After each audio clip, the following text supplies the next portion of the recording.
Hey Fox, hello and welcome to this YouTube channel. In this video, I'm gonna teach you a very useful tutorial on how to select multiple files all at once here in your Windows 11 PC or laptop.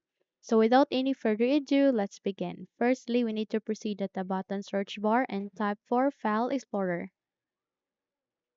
So once you've typed it, please wait until a best match would appear, and once it's here, please click on Open to continue. So from here at the File Explorer, you can also press Windows key and letter E key together as in eagle, and in that way you would be able to bring up the File Explorer. So please proceed at the upper center of that. You can see there are three dots. Please click on it and then scroll down and click on Options. So this window would show up here. Please navigate to the second section, which is View. And under this Advanced Settings, you need to scroll down. Okay. Please scroll down and locate with Use checkboxes to select items.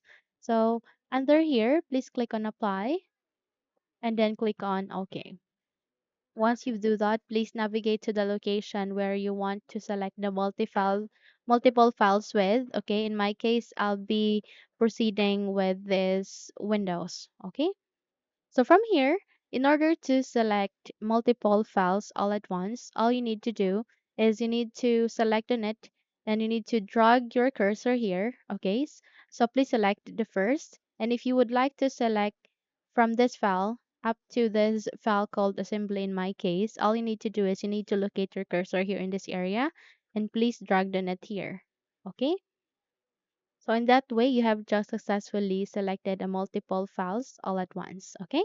Again, please navigate here. So let's say, for example, you would like to, for example, I would like to select en-gb up to this app patched. All you need to do is you need to locate your cursor here. Please select on it.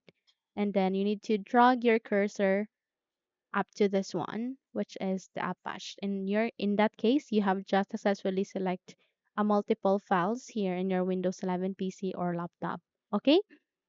But if you would like to select only one file, then you can simply tap on it, or only two files, then you can drag it here up to this two files. Okay. So let's say, for example, you would like to copy it. You just have to simply proceed at the upper left side of the screen. You can see there a copy icon. Please click on it. Okay, and in this way you would be able to copy it. And if you would like to move that to the another location like desktop, all you need to do is you need to close this window, do a right click here, go with the spaced icon, and in that way you have just successfully copy and paste it here at the desktop. Okay, so that's it. Now if you think this video helped you a lot, then please don't forget to subscribe, hit the like button as well as the bell icon to be updated for more tutorials like this. Thank you for watching this video and have a good day.